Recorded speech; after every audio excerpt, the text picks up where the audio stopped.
पे देखिए पिस्टल यहाँ से फेंकी गई और पिस्टल आके गिरी है यहाँ पे, और यहाँ खड़ी है हमारे मऊगा थाना की मऊगा पुलिस। अब मऊगा पुलिस का कहना है कि पिस्टल फेंकने के बाद दोबारा आया दौड़ के और पिस्टल उठा लिया।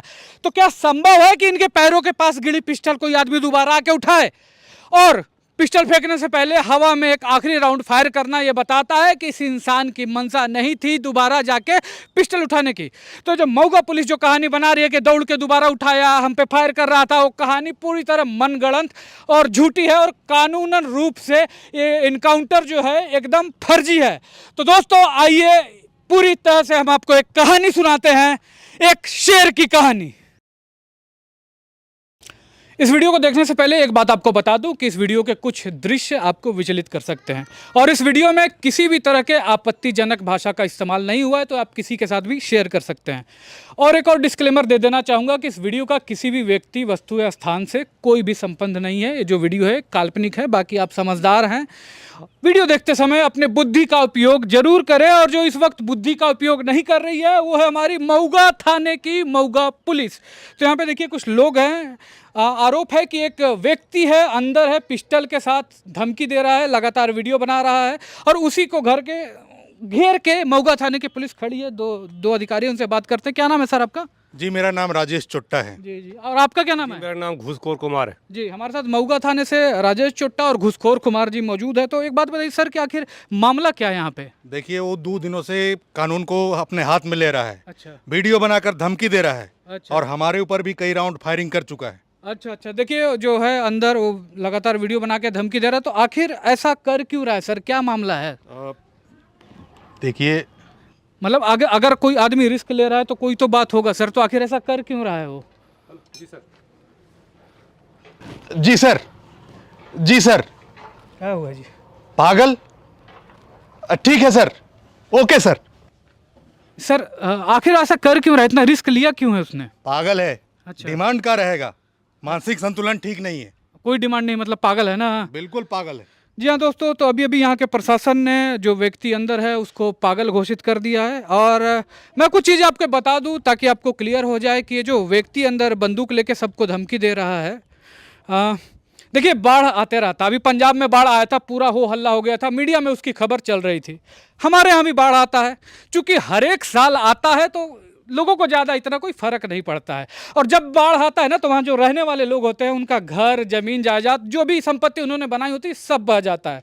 तो इस बार भी बाढ़ आया था, कुछ लोगों का ज़मीन उमीन बहा, और सरकार की तरफ से उनको थोड़ा सा कहीं और ज़मीन दे दिया जाता है कि वहाँ पे अपना झोपड़ी उपड़ी बना के रह सके। तो इस बार उनको इस गाँव में जहाँ जिसकी धरती पर मैं खड़ा हूँ यहाँ पर ज़मीन दिया गया, और वहाँ पे बिजली पानी वगैरह का कोई सुविधा नहीं था। तो जो अंदर अभी बंदूक लेके बैठा है ना, इसको ये सब देखा नहीं गया। हम लोग तो देख लेते हैं, इग्नोर कर देते हैं, इससे इग्नोर नहीं हुआ। और वो क्या किया कि एप्लीकेशन वगैरह लेके दफ्तर में दौड़ा और बिजली का, पानी का चापाकल वगैरह लगवाया, बिजली का भी जो है इंतज़ाम उसने किया। तो उसके बाद भी वहाँ पे कई तरह की दिक्कत फिर आने लगी, चापाकल में गंदा पानी आने लगा। और एक और बात कि अभी जब जो वहाँ पे जिन लोगों को बसाया है, तो कुछ लोगों को ऐसे जगह पे बसा दिया जहाँ से दोबारा बाढ़ आती है। मतलब एक जगह से उठा के दोबारा वही कुएं में डाल दिया गया। तो ये जो एप्लीकेशन दे के थक गया था, ये बार उठाया पिस्टल और पूरा सिस्टम वगैरह को अपना कानून हाथ में ले लिया और सबको धमकी देने लगा, क्योंकि इससे देखा नहीं गया। और सड़े गले जो भी सिस्टम है हमारा, उससे डायरेक्ट एकदम टकर गया।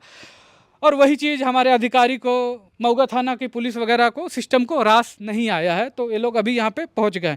और एक और बात आपको बता दूं कि जो नंबर 1 पुलिस है पूरे वर्ल्ड में, वो सिंगापुर की पुलिस है। और उसके बाद जो दूसरा नंबर आता है वो हमारा मऊगा थाना के मऊगा पुलिस का आता है।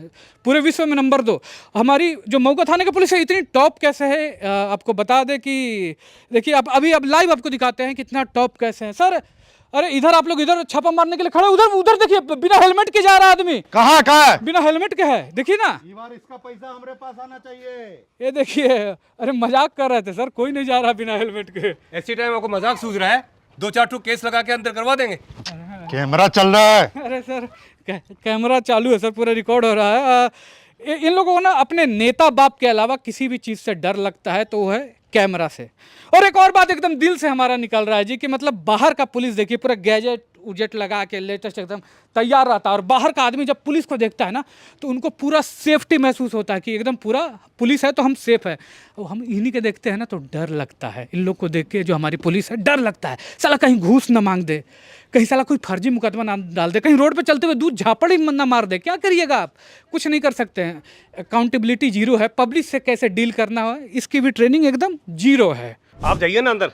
अरे तुम जाओ ना। अरे आप जाओ ना सर। अरे जाओ ना, मैं कह रहा हूँ जाओ तुम। आप जाइए आप। अरे घुसवा लेने के टाइम में तो बराबर बराबर बांटता अरे है। क्या हो गया सर, क्या हो गया? आदेश आ गया क्या अंदर जाने का? हाँ तो डर का रहे हैं, चलिए। डर। अरे चलिए हम चलते हैं आगे। आइए आइए मेरे साथ आइए। आइए सर, आइए आइए। ये देखिए हम यहाँ पे आ गए हैं।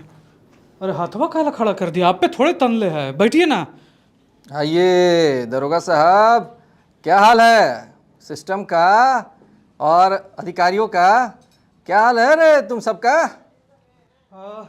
सर यहाँ पे आप देख सकते हैं धाकर न्यूज़, और हम यहाँ पे आ गए हैं और हमारे साथ देखिए वो शख्स मौजूद है जिसने स्टेट के साथ साथ पूरे देश को हिला के रख दिया। इनसे हम थोड़ी बातें करेंगे। ये आपने जो ऐसा कदम उठाया है, आखिर आप ऐसा कर क्यों रहे हैं? ये युद्ध है और ये युद्ध सभी के लिए है। जो भी क्षेत्र है उसमें जो भी कार्य ज़रूरी है वो होना चाहिए, जैसे कि सड़क, हॉस्पिटल, जो पूरा ईमानदारी के साथ बिना भ्रष्टाचार के होना चाहिए। जी जी, तो हम समझ गए हैं। तो एक और चीज़ है कि जो आप कर रहे हैं, तो आपने बताया कि सड़क और दूसरे लोगों के लिए कर रहे हैं, तो क्या इसमें आपका कोई पर्सनल फ़ायदा नहीं है? कुछ अपने पर्सनल प्रॉफिट के लिए नहीं कर रहे हैं आप? इतना बड़ा रिस्क ले लिया आप। अपना पेट तो जानवर भी भरता है। मेरा घर का हालत देख ही रहे हैं। अगर अपना फ़ायदा देखते तो ऐसे ही घर होता। जी जी जी। तो अच्छा, और एक और बात बताइए कि तो इस चीज़ के लिए आपको हथियार उठाने की क्या ज़रूरत पड़ गई? इस देश में नई सोच और नई क्रांति स्थापित करने के लिए ही शस्त्र उठाए गए हैं। जहाँ देखो साला ये सब भ्रष्टाचार करता है, जनता का पैसा खा जाता है। जी, तो आपकी ये जो लड़ाई है इसको आप कानूनी तरीके से भी तो आप लड़ सकते थे। बदलाव ऐसे ही आता है, बदलाव आने वाला है। जिसकी दूरदृष्टि इतनी होगी वो समझ जाएगा। जी, तो आप इतना बड़ा रिस्क ले लिए हैं, आप गन उठा लिए हैं, तो और पूरे सिस्टम को आप डायरेक्ट ऐसे चुनौती दे रहे हैं लाइव आके, तो मतलब अगर सिस्टम की तरफ से कुछ किया जाए, आप पर हमला, गोली वोली मार दी जाए आपको, तो आपको डर नहीं है?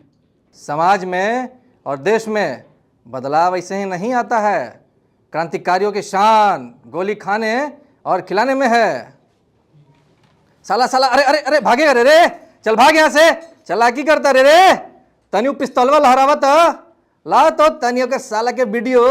साला आता है जब आतंकवादी तो डर कर भाग जाएगा। का रे रे, जहाँ बोलना है साला वहाँ तो निकलवे नहीं करेगा बोली। साला पैसा लेके घूस लेकर बोलवे नहीं करेगा, पिस्तौल दिखाता है रे रे साला।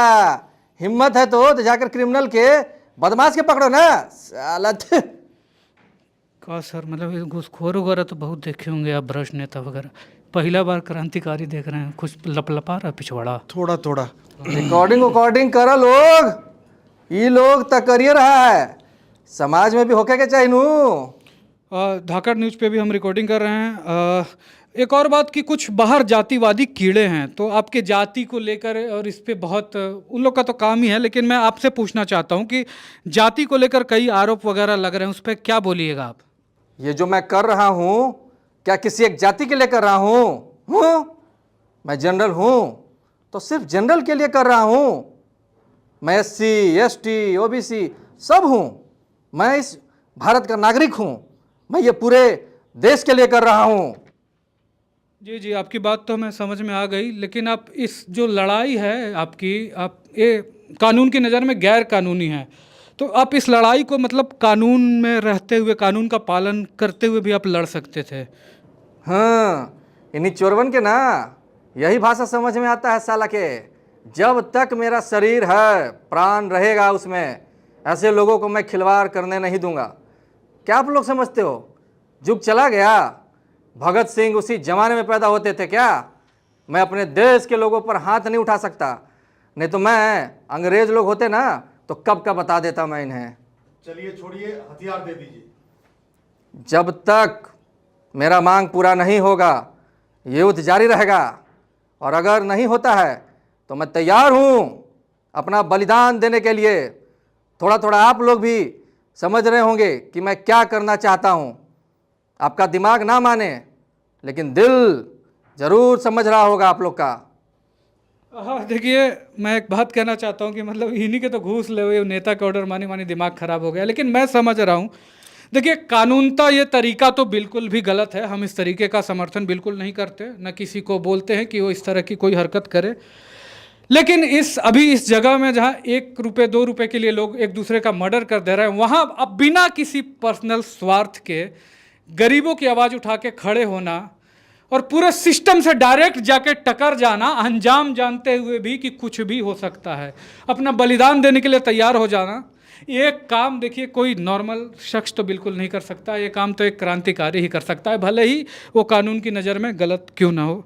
तो हमारी सलाह यही रहेगी कि आप इसको कानून के दायरे में रह के अपनी लड़ाई लड़िए, क्योंकि आप जैसे लोगों की इस समाज को बहुत ज़्यादा ज़रूरत है। भागो साला यहाँ से। साला तुम लोग घर ही खाया जाता है रे, बार बार भागो, निकलो यहाँ से। दोस्तों, ऐसा लग रहा है जैसे कि अभी लाइव क्रांति होते हुए देख रहा हूँ। आगे ये घटनाक्रम क्या मोड़ लेता है देखेंगे, बने रहिए हमारे साथ। मेरी मांगे पूरी कीजिएगा। मांग मान ली जाएगी, हथियार फेंक दो। पहले मांग सुनो। मेरा मांग ये है कि कोई भी नेता, मंत्री, अधिकारी कोई भी झूठा वादा नहीं करेगा। हाँ, और अगर कोई वादा करेगा तो उसको पूरा करेगा। और इन लोगों ने बोला है कि मेरा मांग पूरा करेंगे। अब मैं अपना हथियार फेंक रहा हूँ। इसके बाद भी अगर इन लोगों ने मेरे साथ कोई छल किया तो समाज और देश के लोग देखेंगे कि इनके साथ क्या करना है। तो अब मैं अपना हथियार फेंक रहा हूँ। अरे नहीं जा रहे हैं। अभी सरेंडर कर देगा। हाँ जी, ये देखिए, तो उसने अपना हथियार देखिए फेंक दिया है। अब जो कानूनी रूप से कार्रवाई है, जब वो बंदूक फेंक दिया था तो फिर कहाँ मारे हैं? वो दोबारा से दौड़कर बंदूक उठाने के लिए आया था।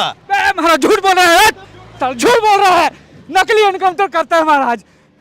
पागल तो तुम थे यार, पागल तो तुम थे, पूरे पागल थे। तुम किस समाज के लिए मर गए भाई? वो समाज जो साला 10-10 हज़ार रुपये में अपना वोट बेच देता है। तुम थोड़ा स्वार्थ तो रखते, किसी से रंगदारी लेने के लिए, गुंडा बनने के लिए बंदूक उठा लेते, जातिवाद कर देते थोड़ा सा। तुमने तो जिसके लिए बंदूक उठाया था उसका जाति भी नहीं देखे थे कि कौन है कौन नहीं। थोड़ा झूठा सपना दिखा देते अपने जाति के लोगों का।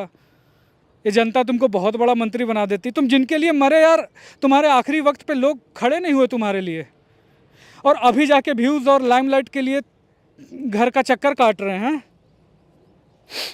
देखो, जो इसने किया कानूनन रूप से वो गलत तो था, बिल्कुल गलत था। लेकिन जो कानून कहता है कि ये गलत है, वही कानून ये भी कहता है कि सरेंडर करने के बाद किसी का फर्जी एनकाउंटर करना वो भी पूरी तरह से गलत है। आपने देखा होगा कि इस वीडियो में हमने चेहरा नहीं दिखाया तिवारी का, क्योंकि एक तिवारी जो है ना, हम हर एक लोगों के बीच में है हमारे अंदर में। भले ही वो निकल नहीं पाता, लेकिन लोग त्रस्त तो आ चुके हैं इस सिस्टम से। लेकिन इस सिस्टम को सही करने का तरीका है कि आप सिस्टम में रहिए और इसको सही कीजिए। ये हथियार लहराकर, अभी कुछ लोग हथियार लहराकर धमकी दे रहे हैं पुलिस को, उल्टा पुल्टा बोल के वीडियो बना रहे हैं। भाई ये सब मत करो। ये सब करने से ना तुम उस महान आदमी के बलिदान को व्यर्थ कर रहे हो। तुम और मैं साले साधारण आदमी है, ये असाधारण आदमी था। जब वहाँ पे गया था ना, बंदूक लेके खड़ा था, या जब लोगों को धमकी दे रहा था, तो उसे पता था कि इस चीज़ का अंजाम क्या होगा। उसके बावजूद भी एक सिकन तक नहीं थी उसके चेहरे पर। क्रांति का शुरुआत तो उसने कर दिया है, और उसके सपने का पूरा करना ना हम लोग का जिम्मेवारी है, उसके सपनों को पूरा करना। और वो कैसे होगा? मैं देखो एक कॉमेडियन हूँ, इस तरह के सेंसिटिव टॉपिक पे वीडियो नहीं बनाता हूँ, लेकिन मैंने आज पूरा रिस्क लेके वीडियो बनाया है, क्योंकि इस शेर के सम्मान में ना बोलना बहुत ज़्यादा ज़रूरी था, इसको न्याय मिलना बहुत ज़्यादा ज़रूरी था। तो अभी हम क्या कर सकते हैं कि इसका सपना पूरा हो? लोगों की जिस तरह से तुम समाज की मदद कर सकते हो करो, क्योंकि यही तो इसका भी सपना था। ये भी तो समाज के लिए जान दे दिया इसने अपना, कोई पर्सनल स्वार्थ था इसका? मैं इस वीडियो की जो भी कमाई होगी गरीब बच्चों की पढ़ाई में मैं खर्चा कर दूंगा सारा का सारा। और आप देखो कि आप इस समाज को क्या दे सकते हो। कोई छोटी सी भी मदद किसी की कर सकते हो तो करो, कानून हाथ में मत लो। इस भाई का सपना पूरा होना चाहिए, बलिदान व्यर्थ नहीं जाना चाहिए इस भाई का। और इस मैसेज को ना शेयर कर देना लोगों में, ताकि जो नहीं जानते हैं इसके बारे में पूरे विश्व को देखो पता चलना चाहिए कि हमारी धरती पर ना एक शेर ने जन्म लिया था। जय हिंद।